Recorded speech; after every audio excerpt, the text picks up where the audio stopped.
Friends, this is शायदा आज हम इकबाल। पढ़ेंगे डिक्रीमेंट ऑपरेटर के बारे में। लेकिन उससे पहले मेरे चैनल को सब्सक्राइब करना मत भूलिएगा और बेल आइकन ज़रूर प्रेस कीजिएगा ताकि नई आने वाली वीडियोस के नोटिफिकेशंस आपको मिल सके। तो आइए स्टार्ट करते हैं डिक्रीमेंट ऑपरेटर से।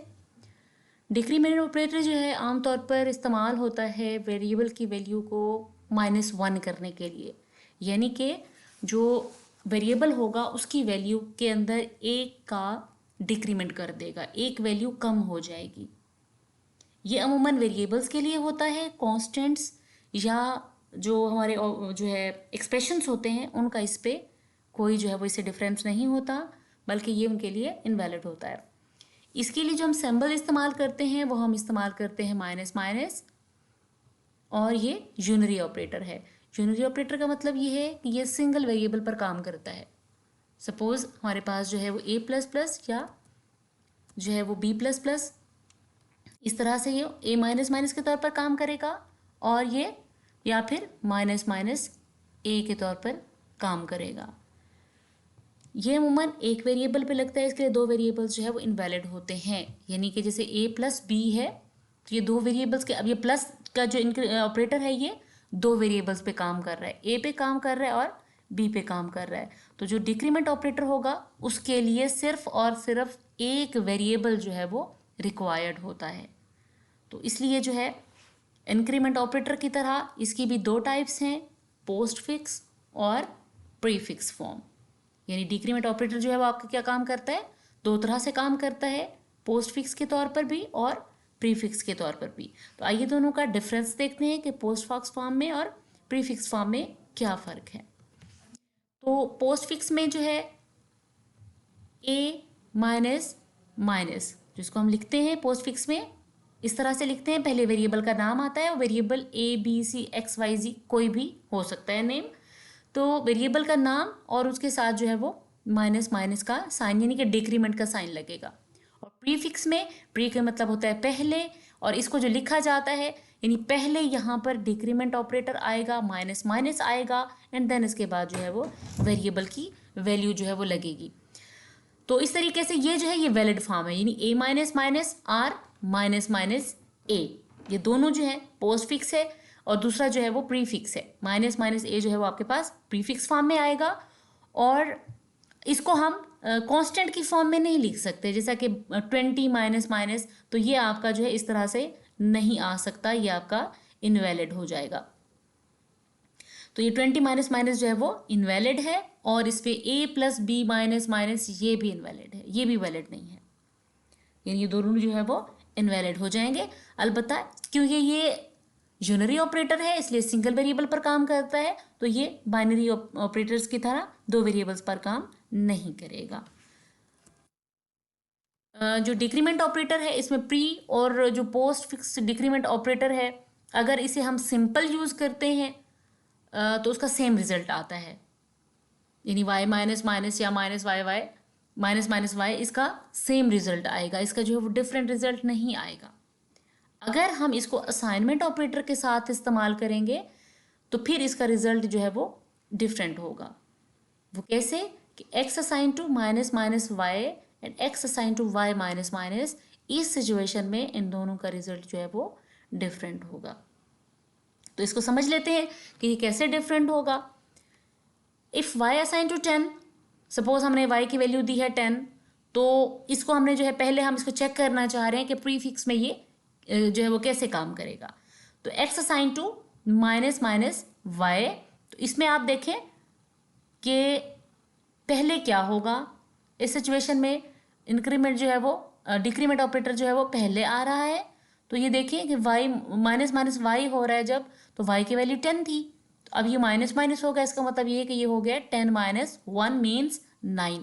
तो x की वैल्यू यहाँ पर y की वैल्यू क्या हो जाएगी, 9 हो जाएगी। तो x की वैल्यू भी फिर उसके बाद 9 होके फिर वो असाइनमेंट हो जाएगी x को, यानी यहाँ पर पहले क्या होगा, पहले डिक्रीमेंट होगा उसके बाद वो वैल्यू असाइन होगी x को। तो इस सिचुएशन में दोनों x भी 9 होगा और y भी 9 होगा।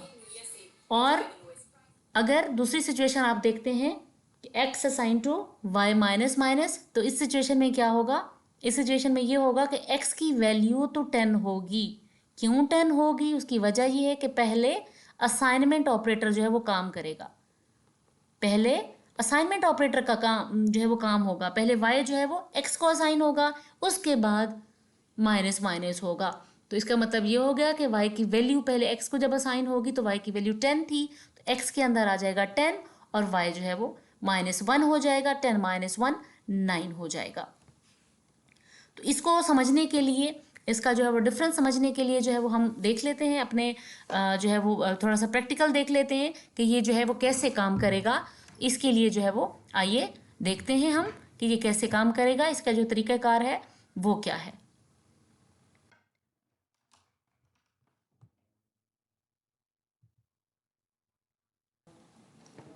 जी, तो इसको जो है वो देखते हैं हम। यहाँ पर हमने प्रोग्राम जो है वो ऑलरेडी यहाँ पे लिखा हुआ है, तो उस ऊपर जो है इसकी हेडर फाइल, बाकी ये स्ट्रक्चर इसका वैसे ही चलेगा। हमने 4 वेरिएबल्स लिए हैं A, B, C और D, और उसके बाद जो है हमने इन चारों वेरिएबल्स को जो है वो असाइन कर दिए, इनिशियलाइज कर दिए है 0 से।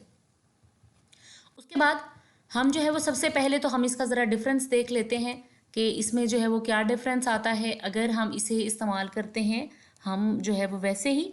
तो इसका हम सबसे पहले तो डिफरेंस देखते हैं, इनको कमेंट में कर देते हैं, और इसके लिए जो है वो हम ये वैल्यूज़ जो है वो देख लेते हैं। इसका रिजल्ट जो है वो हम ये देखिए।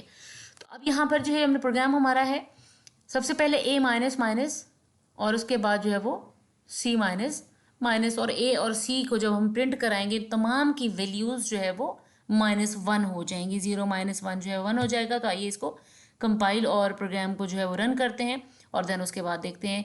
ये देखिए जी, A जो है वो हमारे पास -1 है, B जो है वो 0 है, C जो है वो -1 है और D जो है वो 0 है। तो इस सिचुएशन में जो है वो देखिए A जो है वो माइनस माइनस है, A के अंदर -1 हो गया, तो इसका मतलब ये हो गया कि जो A की वैल्यू है वो क्या है, वो -1 हो चुकी है। लेकिन B की वैल्यू जो है वो सेम रहेगी क्योंकि B 0 है, C की वैल्यू जो है वो भी -1 हो जाएगी और D की वैल्यू भी 0 रहेगी। तो ये इसको जो है वो आप दोबारा इसको एक दफ़ा देख लीजिए। इसमें जो है देखें A की वैल्यू -1 है और C की वैल्यू भी -1 है, क्योंकि इन दोनों के अंदर हमने A के अंदर जो है वो प्रीफिक्स डिक्रीमेंट कराया है और दूसरे के अंदर हमने पोस्ट फिक्स डिक्रीमेंट कराया है, और उसके बाद जो है B और D की वैल्यू सेम रहेंगी, 0 0 रहेंगी, वहाँ पर कोई फ़र्क नहीं पड़ेगा। अब हम इसको देखते हैं इधर, जब अगर फ़र्ज़ करें इसको जो है वो हम अब इसको कमेंट में कर लेते हैं ताकि हमारा प्रोग्राम जो है वो कंपाइल जो है वो कंपाइलर्स को जो हम कंपाइल कराना चाह रहे हैं वो ये कराना चाह रहे हैं। अब असाइनमेंट के अंदर जो इसका डिफरेंस आएगा वो जो मैंने आपको बताया था कि इसके अंदर जो सिंपल है, सिंपल A माइनस माइनस और सिंपल माइनस माइनस C, इसका जो है वो एज सच कोई ख़ास फ़र्क नहीं होता, दोनों ये भी माइनस हो गई ये वैल्यू, इसकी वैल्यू भी माइनस हो गई। हाँ, जब हम इसको क्या कर रहे होते हैं असाइनमेंट ऑपरेटर के साथ इस्तेमाल कर रहे हैं तो तब पोस्ट फिक्स का और प्री फिक्स का जो है वो डिफरेंस आएगा। अब इस सिचुएशन में ये पोस्ट फिक्स है, यहाँ पर देखिए इसका रिजल्ट आप देखें कि इसका रिजल्ट जो है वो क्या आता है। इसको जो है वो कंपाइल कर लेते हैं और रन करते हैं, तो यहाँ पे देखें आप A की वैल्यू -1 है, B की 0 है, C की भी -1 है और D की वैल्यू भी -1 है। तो ये B 0 क्यों आया है? क्या आपके सहन में ये सवाल आ रहा है कि B 0 क्यों आया है? इसका जवाब ये है कि पहले असाइनमेंट ऑपरेटर काम करता है। सबसे पहले A की वैल्यू, पहले A की वैल्यू क्या थी आपके पास, 0 थी, तो 0 जो है B के पास चला गया, उसके बाद A -1 हुआ, 0 - 1 -1, तो जो A की वैल्यू होगी वो क्या हो जाएगी, -1 हो जाएगी, लेकिन उससे पहले असाइनमेंट हो जाएगा B को, तो B की वैल्यू 0 ही रहेगी। और इस सिचुएशन में क्या होगा, D की वैल्यू जो है क्या हो जाएगी, C जो कि -C है, तो ये 0 - 1 होके -1 हो जाएगा, C -1 होगा और -1 जो है फिर D के पास चला जाएगा। तो इस सिचुएशन में दोनों में जो है वो डिफरेंस आपको नज़र आ रहा है, A की वैल्यू -1 है, B की 0 है, C की -1 है और D की वैल्यू भी -1 है। ठीक हो गया जी। होप सो आपको ये प्रोग्राम जो है वो अच्छे तरीके से समझ आ गया होगा। अगर कोई क्यूरी है, अगर किसी किस्म का कोई क्वेश्चन है तो आप मुझे कमेंट बॉक्स में जो है वो जाके क्वेश्चन कर सकते हैं, क्यूरी कर सकते हैं, and I will reply you. Okay जी, अल्लाह हाफिज़।